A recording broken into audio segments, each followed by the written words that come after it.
DC is in Buffalo. The rest of us, Commissioner Bourbon, Commissioner Sayre, myself, are here in Albany.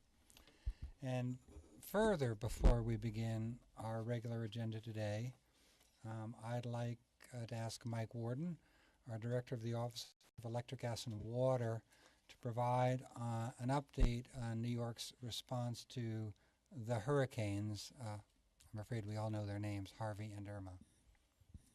Mike? And Katia and Jose. So thank you. Good afternoon, Chair Rhodes and Commissioners. As you all probably know, Hurricane Irma struck Florida this past weekend. It moved in late Saturday night and into Sunday morning into Key West, and then moved its way up on the western part of Florida, but it had some impacts on many parts of Florida throughout the state, eventually making its way into Georgia sometime on Monday, September 11th. All told, there are about 6 million customers that were affected, had power loss from Irma. As of this morning, the latest indications we have is there's about 2.6 million customers in Florida alone still without service, a couple 100,000 in Georgia as well. Florida has been requesting assistance since Sunday from a wide variety of entities. They have a mutual assistance group down there. It's called the Southeast Electric Exchange. It's part of the what's referred to as the RMAG system, the Regional Mutual Assistance Group that was formed after Hurricane Sandy. New York belongs to that RMAG as part of their mutual assistance package with the North Atlantic Mutual Assistance Group. Florida requested something on the order of 50,000 FTEs to assist with restoration. We've heard numbers reported around as much as high as 60,000 FTEs they're looking for. And when I talk about those FTEs, we're predominantly talking about skilled linemen, skilled tree removal people, and skilled contractors that can actually do the work. The resources tend to be significantly higher than what's reported. New York on Monday started putting together a series of crews to send down to the Florida area predominantly. All told, the New York utilities are sending approximately a little over 1,000 FTEs down to assist with restoration. So all told, New York utilities are probably sending 1,300 people down to the area to assist. They're going to a wide variety of areas. Probably the biggest contingent that we have reports on is in the Tampa electric area. So they'll likely be down there for a period of up to 2 weeks. Typically that's what happens. Then sometimes, depending on where restoration is, they might continue for a short period longer. They might come back and other crews might go in their place. So we continue to monitor that. Obviously, what happens is in New York State is important to us, and it's important that to the extent any significant weather event were to impact New York State, we want to pay attention to that. I did want to mention Harvey as well. I know people wonder, whether we set resources to Harvey or whether we had people down there and what the impact was there. Harvey wasn't as big of an effect on electric or gas customers as was Irma. Harvey was more of a flooding event, and I think we've all seen the pictures down there of the devastation that has been caused by flooding down there. So at peak, with Harvey, there was just over 400,000 electric customers without service. So you can get a sense of why there wasn't this massive call for additional FTE assistance from around the country for that. Those customers have largely been restored, likely in the areas where there's houses that are able and businesses that are able to receive service. I do mention Hurricane Jose. I mention it only in case someone was wondering. Currently, that's out in the Atlantic Ocean. It's about 500 miles southwest of Bermuda, and as of this point, it's not expected to make landfall to the U.S. Islands. So, with that, if you have any questions, I'm happy to answer them. Otherwise, I'll let you get on with session. Thank you very much, Mike. Obviously, it's a very serious situation. Obviously, it's good that we're doing what we can. Obviously, we're glad that the Regional Mutual Assistance regimes work. And obviously, we're expecting that someday we'll issue a call as well. So with that, let's proceed to the regular agenda.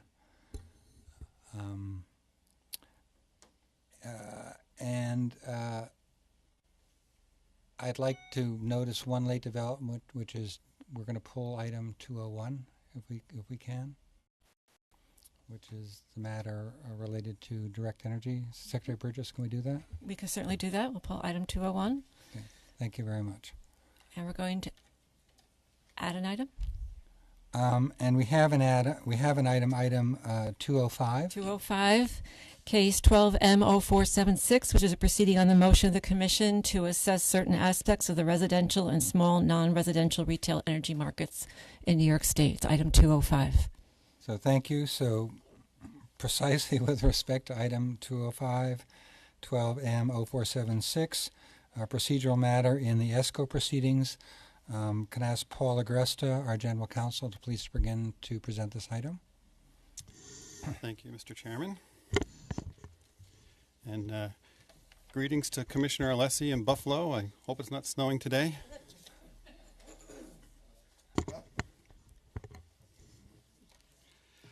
In December, the Commission issued an order prohibiting ESCOs from enrolling new low-income customers and requiring ESCOs to de-enroll their existing low-income customers. The order included 11 ordering clauses establishing various implementation deadlines. The order also established a waiver process for ESCOs that want to offer low-income customers a guaranteed savings product. Implementation of the December order was delayed by litigation, but a recent decision by the Appellate Division denying a stay on implementation cleared the way for the December order to now be fully implemented. Today's session item proposes that the Commission issue a procedural order revising the deadlines to ensure a deliberate but orderly implementation process. The proposal is to generally give the same time intervals for procedural steps as in the original December order. The proposal is purely procedural, and it does not address the substance of the order. Being procedural, it also doesn't require a SAPA notice. And finally, the proposal does not affect the ESCOs that filed for waivers consistent with the December order. Those ESCOs do not need to de-enroll customers from their guaranteed savings products until their waivers are acted upon by the Commission. I'm available for any questions you may have. Thank you. My own comments are simple. I think this order is extremely useful. It addresses any possibility of confusion, and it brings clarity to the implementation and to the timing of the implementation of the order. I support this order. It is well done, it's important, and it's correct. And before I turn to my fellow commissioners for questions and comments, let me acknowledge Commissioner Berman, thanking you for your attentive role in making sure we got this one right, so thank you. Commissioner Berman, do you have any questions or comments? Yeah, I do have a couple of questions. The letters that went out, or the letter that went out telling folks, from staff telling folks that they were now expected to do this in conformance with the low-income order. What were the deadlines that were given in that letter? Are they the same as this? They're not the same as this, but I don't have the letter. The deadlines were consistent with these dates, but we deducted the amount of time that had transpired before the TRO. So they were somewhat different. These are much more generous. Okay. I just want to take a pause because I'm looking at the deadlines, and my only confusion now, since we just got this this morning, is mapping out what this means from the next steps and to address the letters that came that said that they were concerned about the timelines. I'm not looking to throw a monkey wrench into this. I'm just trying to process it. So what I really am looking for is clarity in ensuring that everyone is on the same page, whether it's after this session today, having some kind of technical call with the utilities and with the affected ESCOs, so that if there, I'm not saying that there are any technical issues, I'm not saying that there aren't any, just to the extent that we clearly map out, and it doesn't have to be everybody on the call at the same time, but each utility with their ESCOs should be making sure that if there are any potential glitches, if there are any potential problems, that we're all on the same page, so that if there are some timeline constraints, especially because the letter that was filed in response to the staff raised some potential inability to do so. And I don't know, what that is, but I don't want us, to me, the primary, most important thing is that there is no customer confusion, and that this is done seamlessly in a way that protects the customer's interest and make sure that we're not causing any other undue issues. So to the extent that I'm comfortable in that we are trying to identify a better process.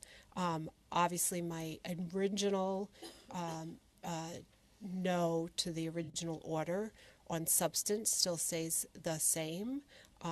But to the extent that all along my concern has been process, that is what I am trying to make sure that we are clearly understanding the pathway forward, and that we are not creating more obstacles because we're giving them such a short deadline that we're not going to be able to meet it and manage it. And also keep in mind, this order was written long ago, so much long ago that I actually have to keep saying, wait, let me have that order and look to see what was done.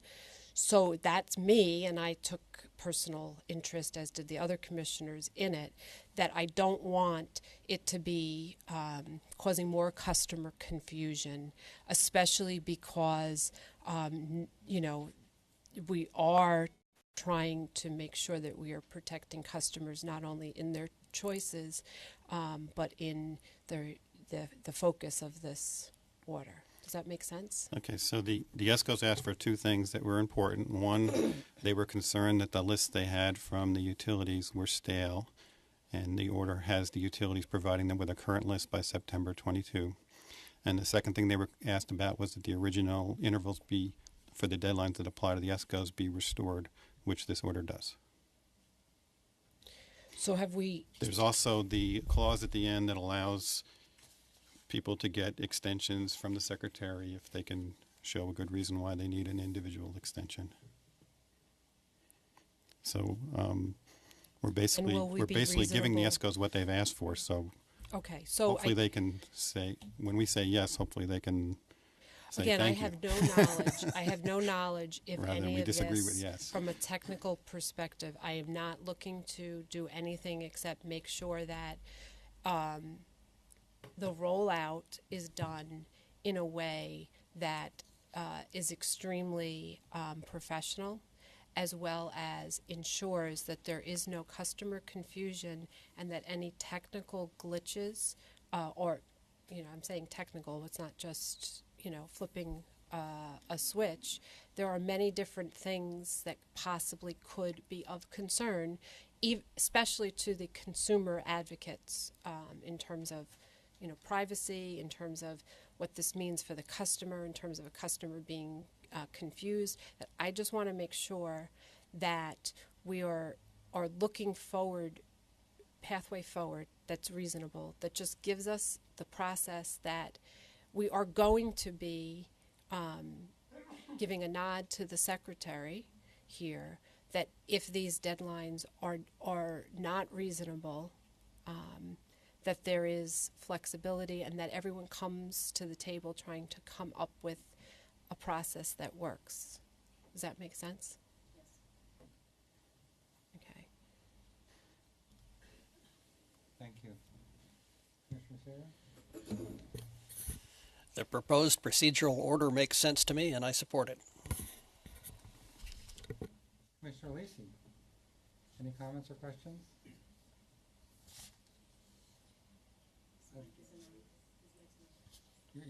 His mic is not on. Yes, my mic is working. All set. Sorry. Thank you.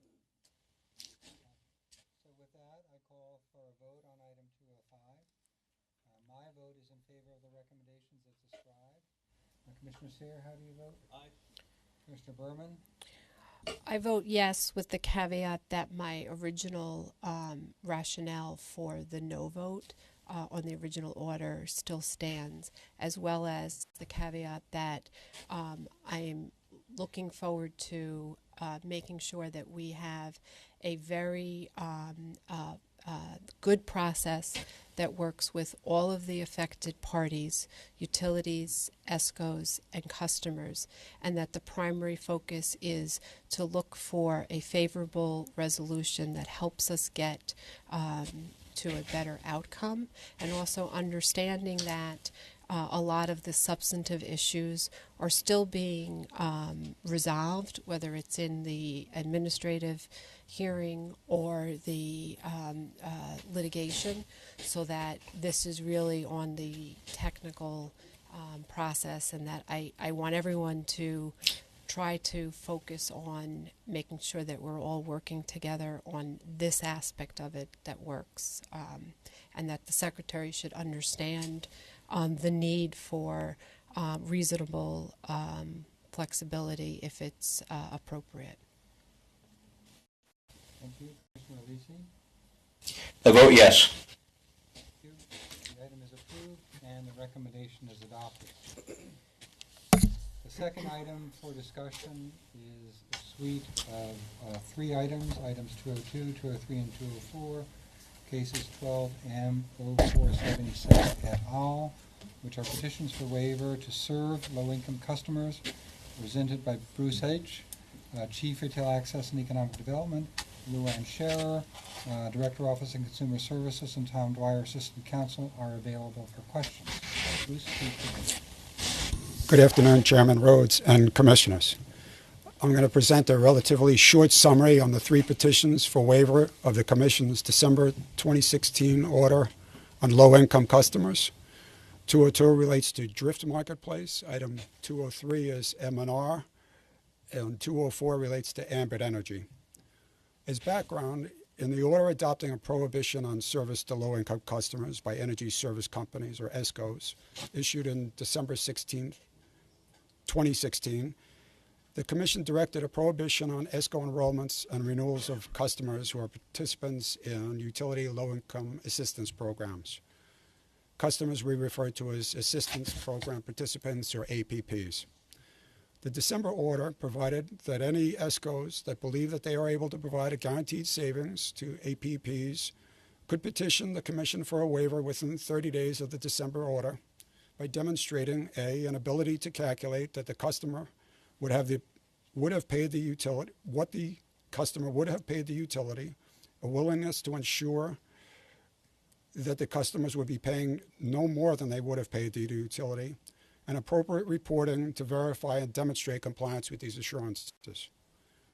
Petitions were received from 12 ESCOs prior to the January 16th deadline established in the order, and each of the petitions were SAPID.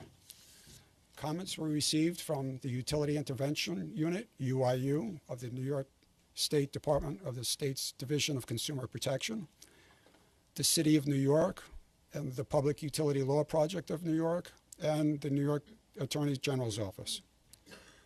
UIU requested that, among other things, a uniform methodology for the ESCO's utility price comparison be adopted to ensure that all customers have adequate protection from potential overcharges, and that a condition be imposed that any waiver is effective for only 1 year and renewable annually upon proof of compliance.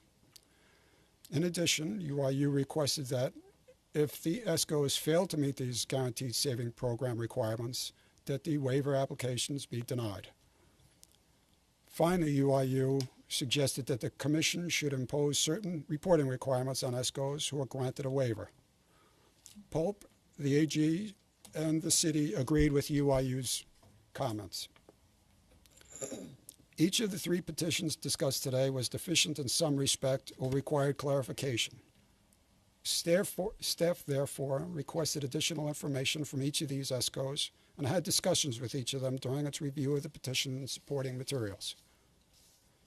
We are recommending that the Commission issue a waiver to Ambit Energy to allow Ambit to serve low-income customers.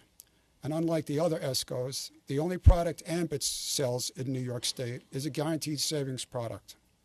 In support of its petition, Ambit provided models which replicate the utility tariffs, and it enables it to closely bill the customer what the utility would have billed the customer. In its petition, Ambit explains that it currently serves thousands of customers in New York State and has been offering a similar guaranteed savings program for years.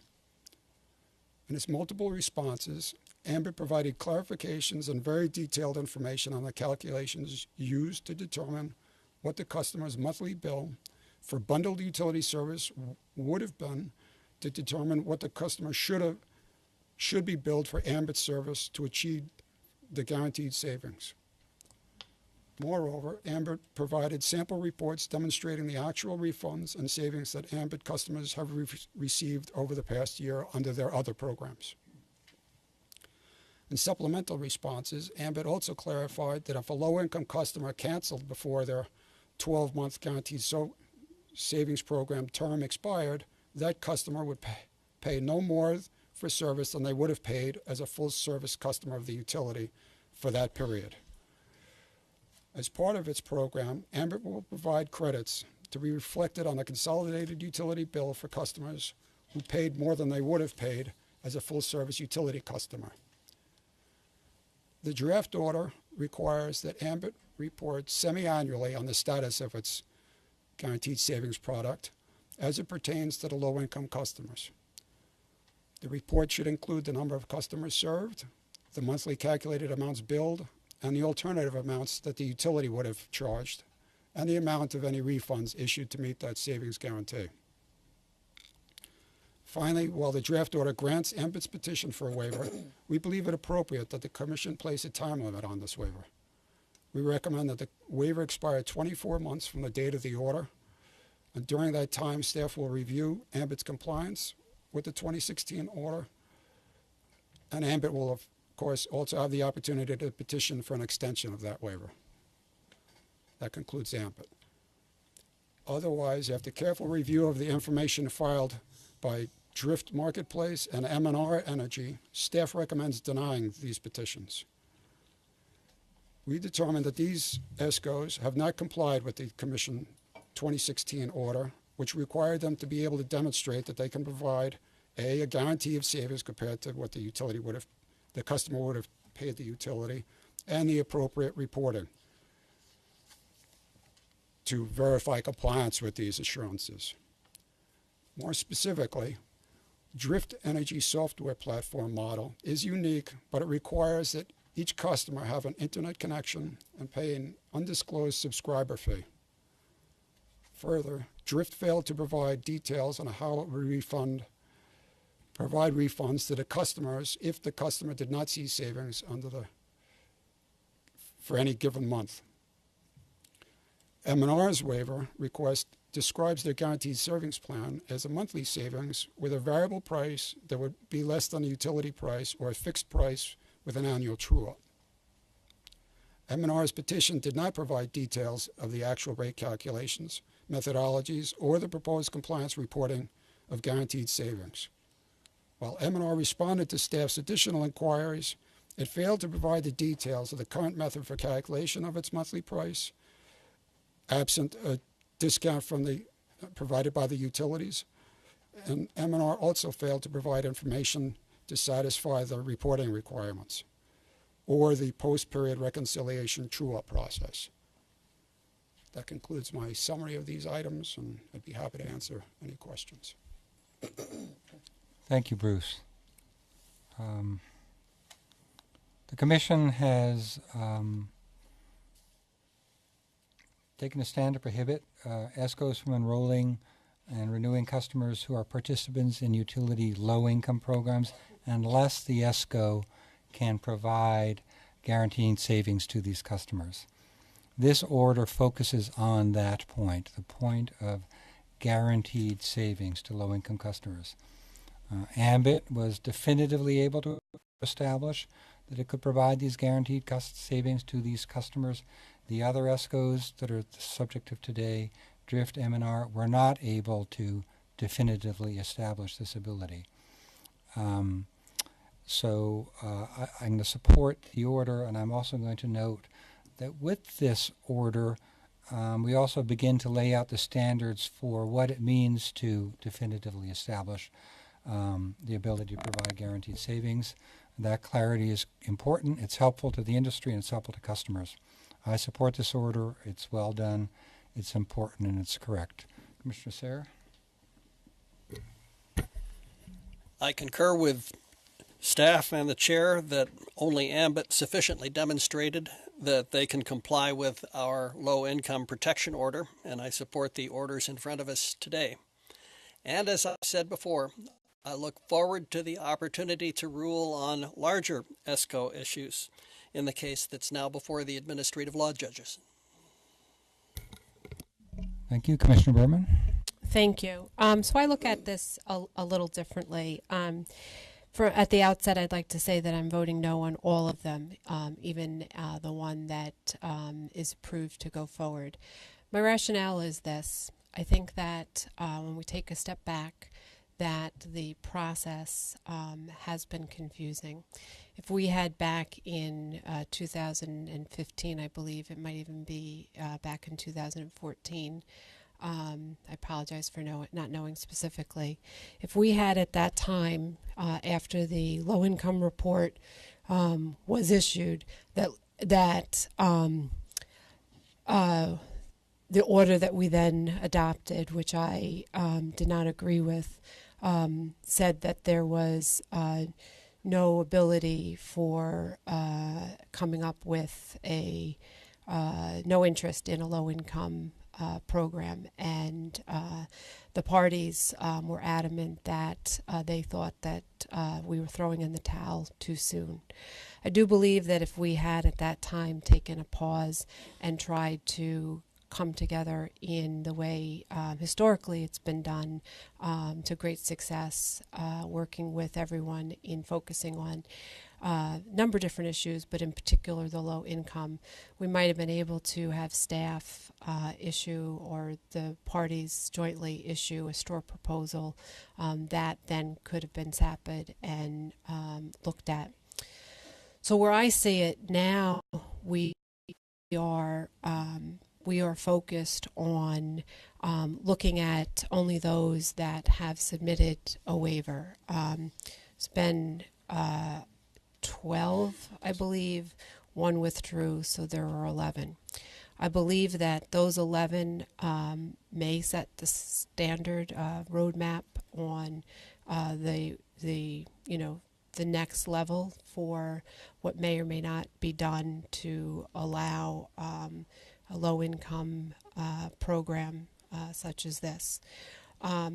I am not sure that doing it in a standalone by looking at Ambit without having looked at all of the different 11, as well as having it done in a way that has all parties laser focused on this is what we're thinking.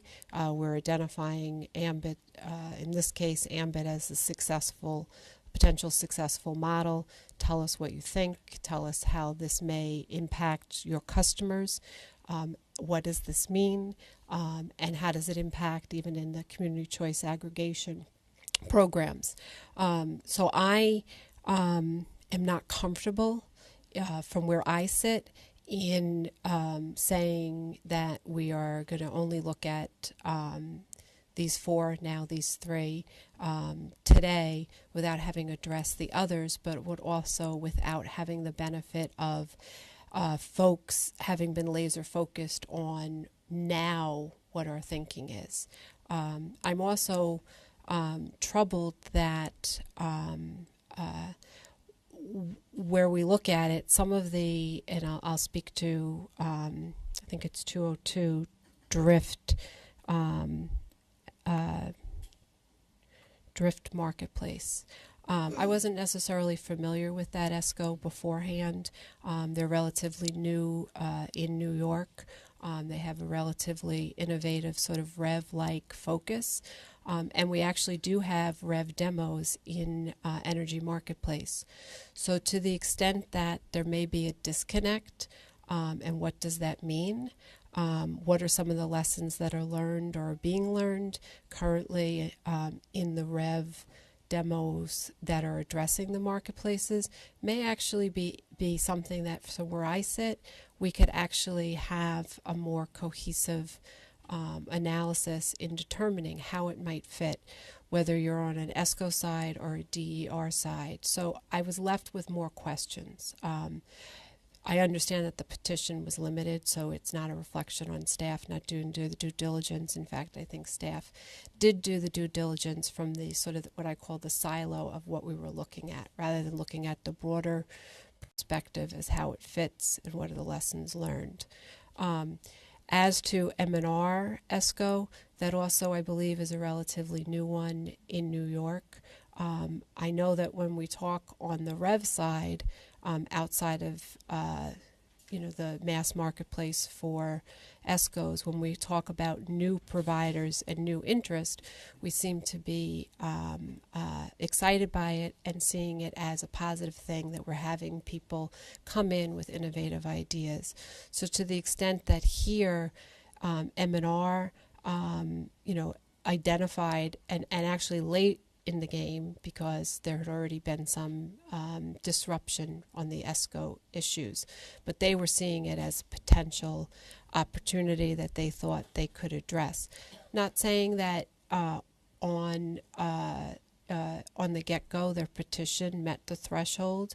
However, I wonder if we may need to have more dialogue to actually help come up with solutions for having what we see as successful models or potentially successful models being able to be used in a way that helps all customers across the state. I know that in the Long Island footprint, there's been a generic proceeding in looking at the mass market there. I'm not privy to any information that's happened through that, but to the extent that that also may be able to help facilitate. I do think the pathway is here, but I'm just uncomfortable with our deciding it without looking at it from a holistic perspective, and am worried because the remaining, so if the three are decided today, two of the three are denials, so they will have to de-enroll their customers and not low-income customers, and not enroll new customers. Is that correct? That is correct. Okay. So it's noteworthy that M&R currently doesn't have any low-income customers, and I think Drift is a relatively new player as well, Okay. and may only have a handful of low-income customers. Okay, thank you. That's helpful information. As to the other ones, forget about Ambit for a minute because that's being decided. But then the other, math is not good. The other, what do we have? 8 left then, right? Those 8, their customers, their low-income customers, will continue to be able to be under them. Correct? That is correct also. Okay. All right. I just think there's some fundamental unfairness of deciding 2 without deciding all of them. But, it's not like, I mean, I understand you're trying to resolve them as they come. I just think that in some ways sets it up that you're better if we don't decide it. Now, what if the petitioners look at what we say and say, you know what, we will give you more clarity, or we will now look to do what Ambit is doing?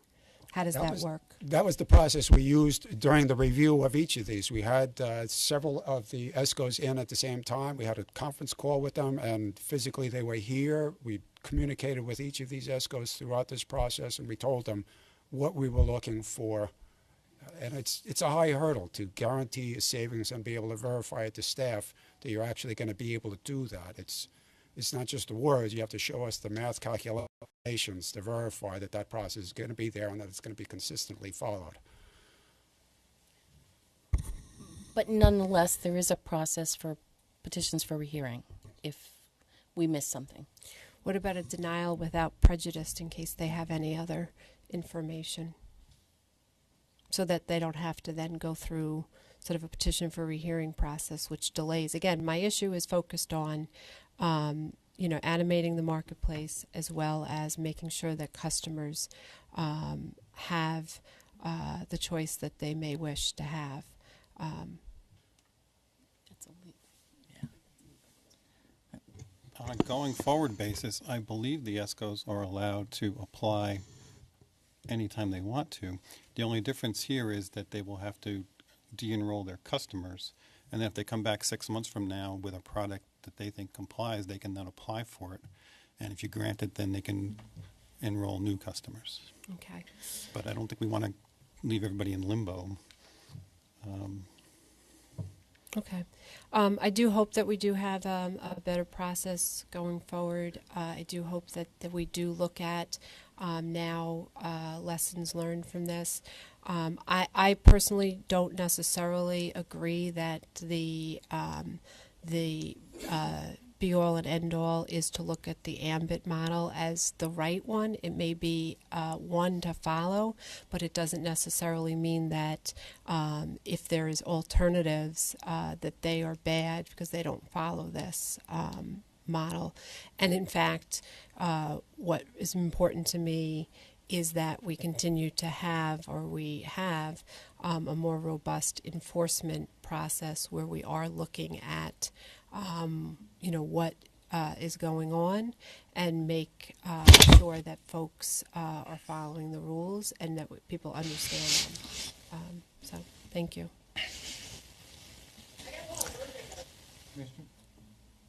Thank you, Commissioner Berman. Yes, I see this. I see this as the outcome of a lot of dedicated effort. I think that it will serve the people well, and I'm fully supportive.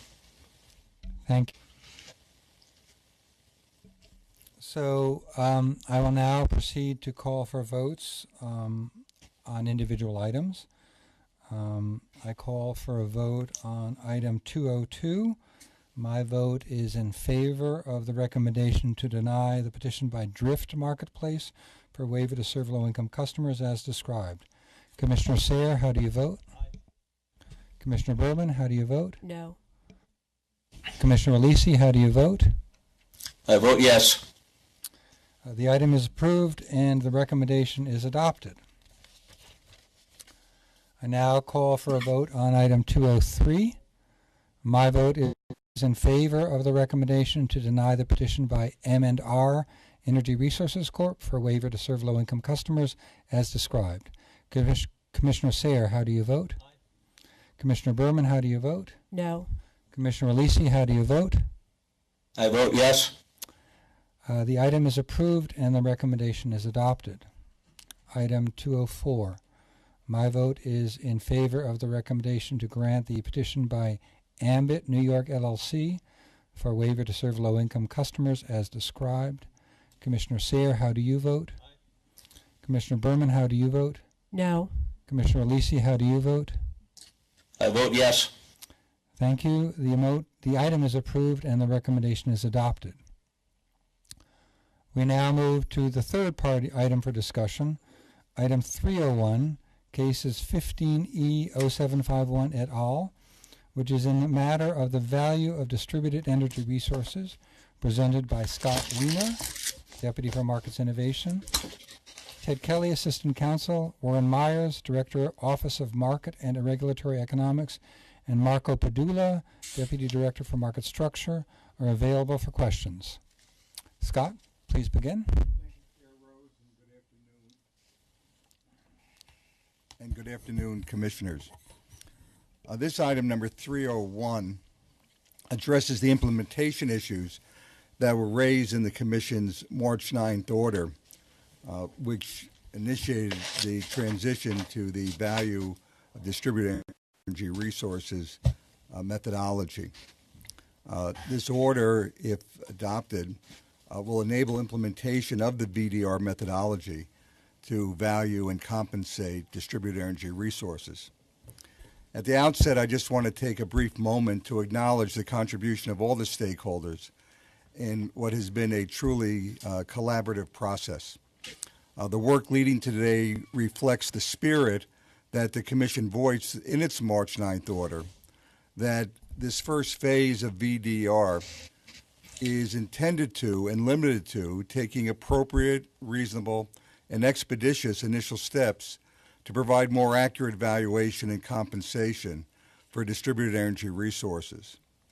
And although, as in any process, there were differences of opinion, agreement about the policy themes and the shared recognition of the limits of Phase 1, and that it marks the beginning of what will be an ongoing process to continuously improve the accuracy of valuation that is essential to enabling the transition to the distributed, transacted, and integrated electric system envisioned by REV. The context and collaboration exhibited here distinguishes New York from other states and enabled a situation that is replacing net metering with a methodology that begins the path forward to ever-increasing accuracy in valuation and compensation. The draft order that's before you is an affirmation of this collaborative process and the outcome of literally years' worth of work. While the draft order contains details about the methodology and the valuation and addresses compensation issues raised by the Commission's order on March 9th, I will focus my remarks to the policies and themes that underlie the major issues addressed by this order.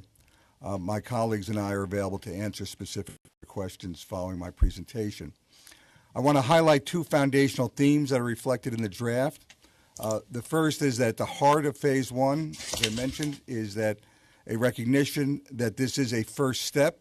It's enabling the first step of more accurate pricing, valuation, and compensation, while all stakeholders and the staff work together to achieve the next generation of enhancements and increased accuracy. The second foundational theme is that costs and bill impacts matter. This order, combined with the prior March 9th policy order, protects non-participating ratepayers in two very significant ways. First, it assigns the cost recovery for the value stack payments to those who benefit from that production. And secondly, the market transition credit payments, which are on top of or exceed the value stack payments, are provided through a tranche system that's designed to keep bill impacts within the targeted 2% limit established by the Commission in its March 9th order. Turning to the substance of the order, at March 9th, the Commission required utilities to file implementation proposals. Those proposals were then subject to comment, extensive comment, and many technical conferences participated by stakeholders. These implementation plans, again, provide for this first rudimentary method to value and compensate, in this case, the various elements of the value stack. And one of them, of course, is locational value, which is provided through two mechanisms which bear the acronym DRV and SLRV. What's important about that is that it distinguishes and begins to provide some differentiation among locational values and the elements of locational values. It also illustrates the relationship between system enhancements that come through and system benefits that come through non-wireless alternatives and benefits that are provided by distributed energy resource deployment, responding to general market conditions. These two market drivers need, of course, to exist side by side, and during the ongoing phase of VDR, their relationship and the ability to provide greater specificity in terms of location value is an important and priority issue.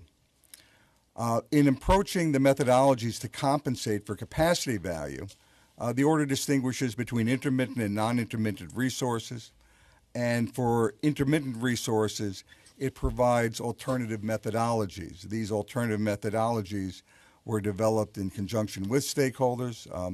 They recognize that for intermittent resources, there are different ways to value it. Again, in keeping with the spirit and intent of Phase 1, it's the first step to be able to calculate these values, and further work will be ongoing in the VDR proceeding.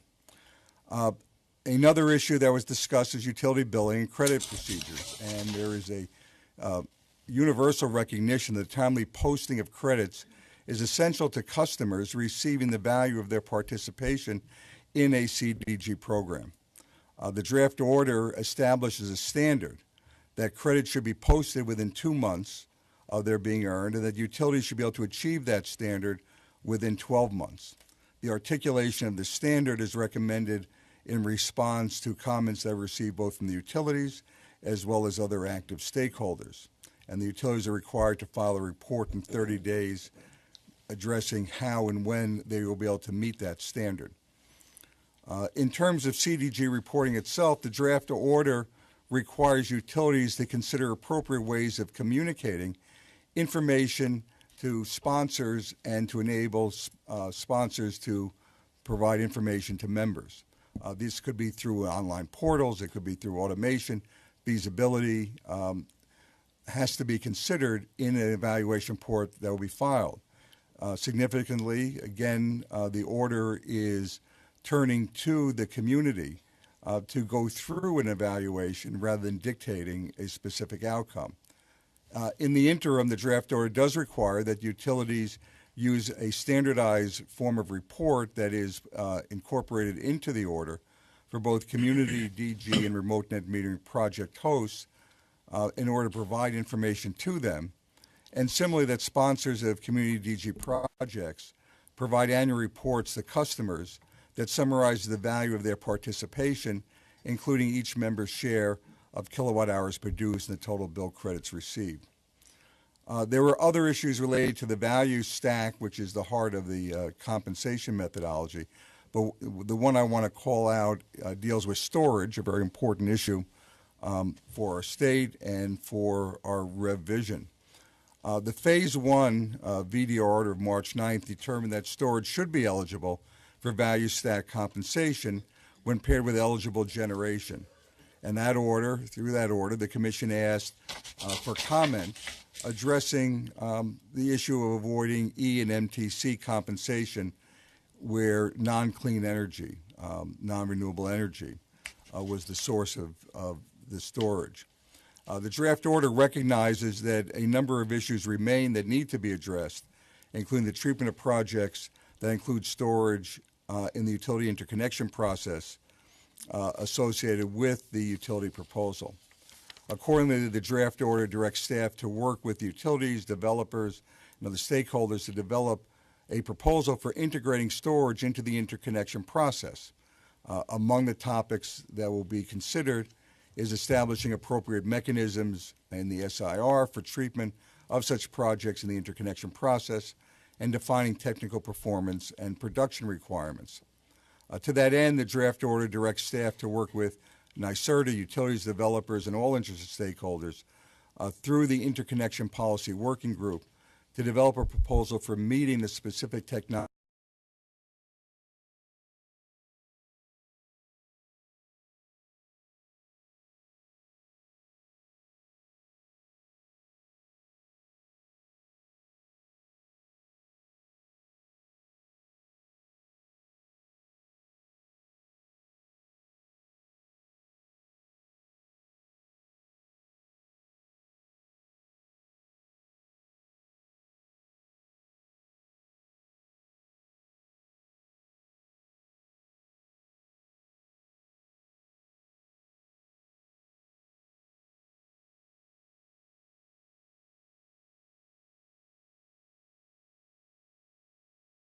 to support an increase in 5 megawatts.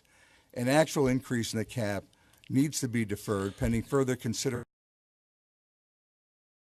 These are implementation issues, such as whether a larger project size should be subject to modified rules concerning the calculation and the award of a market transition credit, or MTC, as well as consideration of potential distribution level impacts that result because of the larger project size. In order to expedite consideration of these issues and to allow the Commission to consider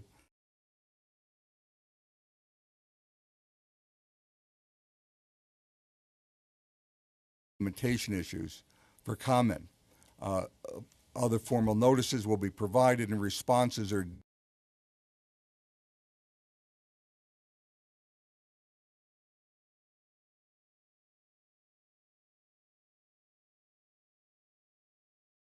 issues in very early 2018.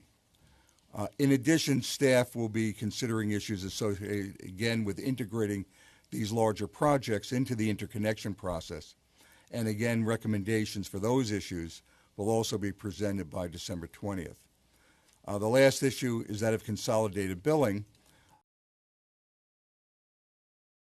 CDG project sponsors to collect membership fees through their inclusion on the customer's utility bill, thereby reducing the project's operating expenses. Any discussion of consolidated billing needs to just take a moment to point out that consolidated billing for a CDG project is not envisioned to include either purchase of receivables, nor could utility service be interrupted for non-payment of these membership fees. Here,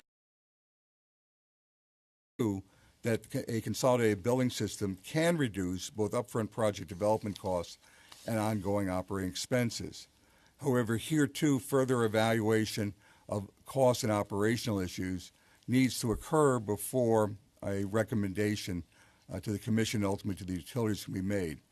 Accordingly, the draft order provides that the utilities further research these issues and within 60 days of the date of the order.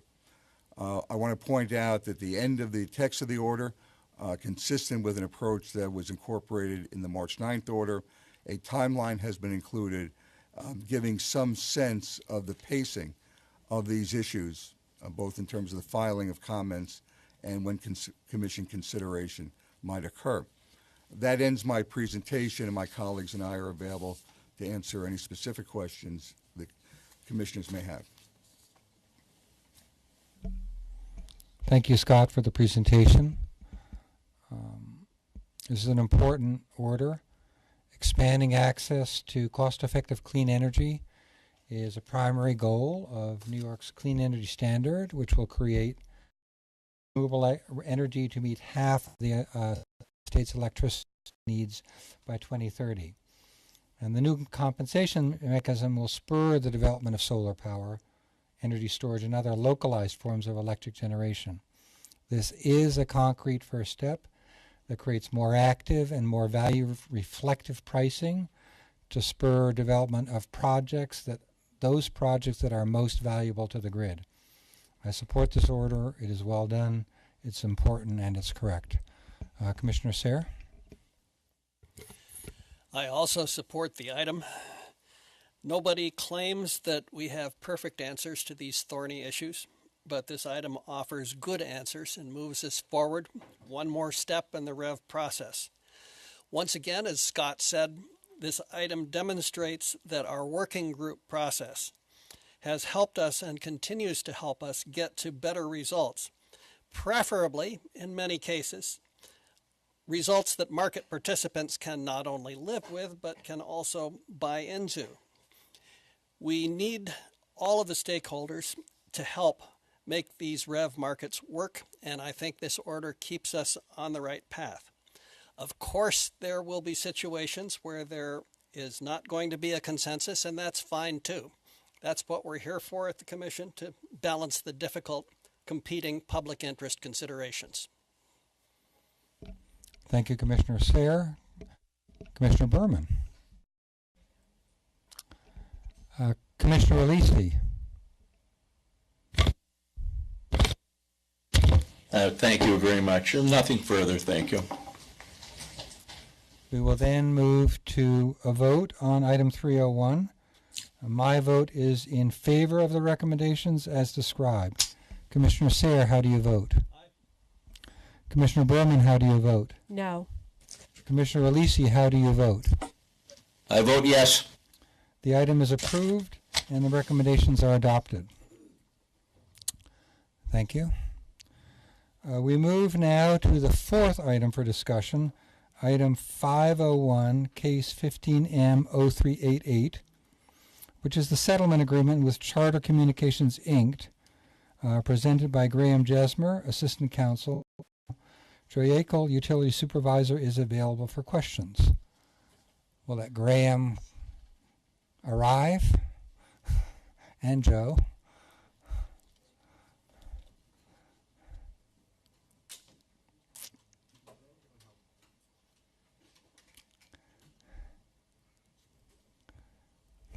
Thank you very much.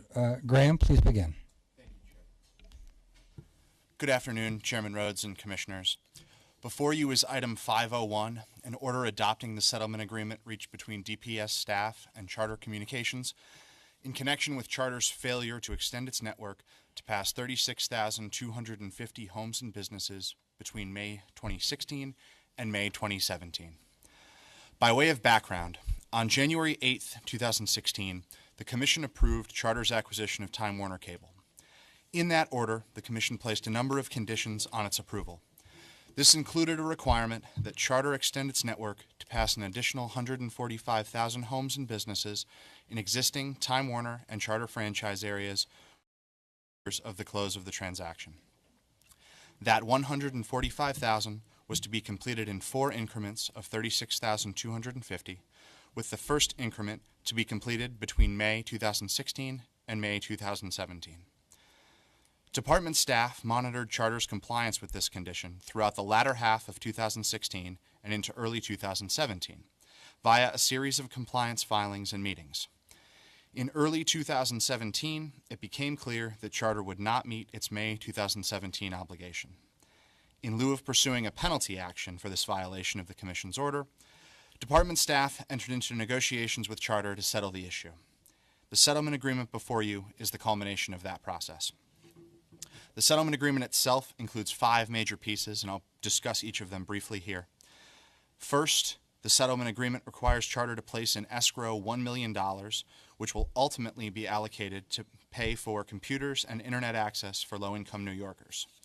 This investment must be incremental to any other investment Charter is required to make. Second, the settlement agreement modifies the schedule for Charter's build-out and imposes financial consequences for Charter's failure to meet the modified obligations. While the ultimate completion date of the build-out remains May 18, 2020, a series of interim 6-month targets are put in place, with the first being in December 2017. Third, Charter will be required to submit a letter of credit in the amount of $12 million, $1 million for each interim target, to secure these obligations. If Charter fails to meet any interim target, it would forfeit the right to earn back up to $1 million. Fourth, Charter is required to implement a communications plan, including launching a website and new customer service scripts to inform potential customers whether their address is part of Charter's build-out plan. This has already been implemented under the terms of the settlement agreement. Project management team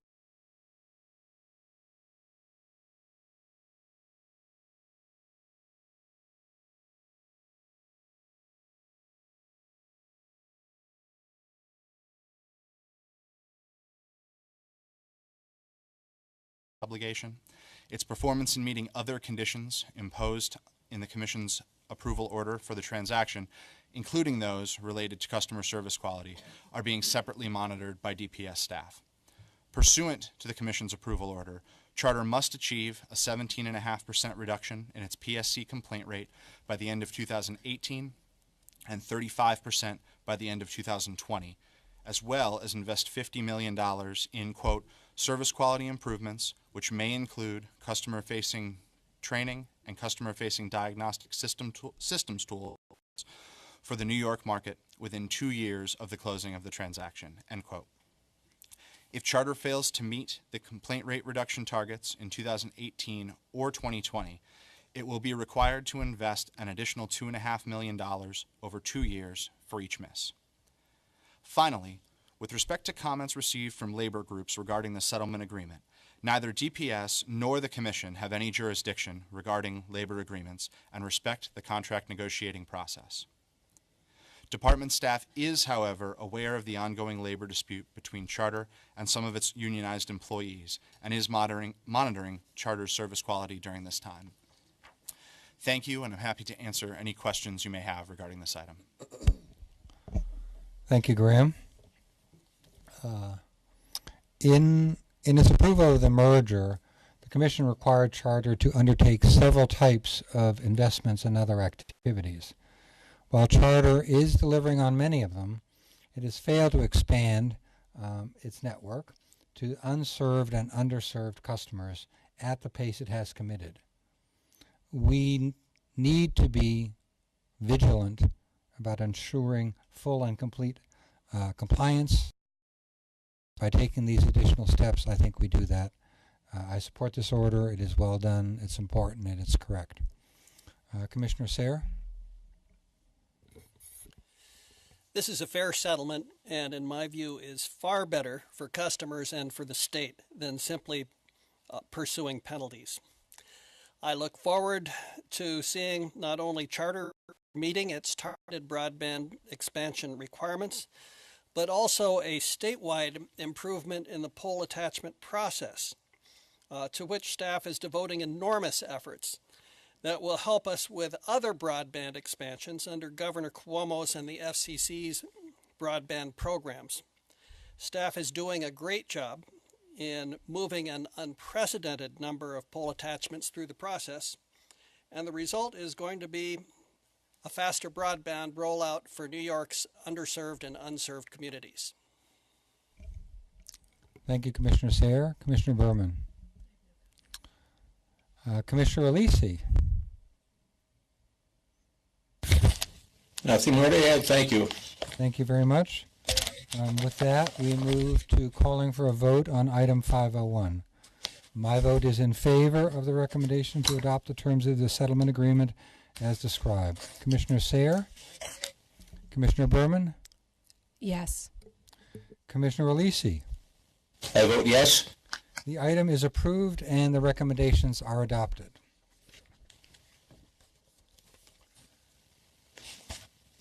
We will now move to the consent agenda. Do any of my fellow commissioners wish to recuse from voting or comment on any items on the consent agenda? Commissioner Berman? I will be abstaining from voting on items 268 and 3.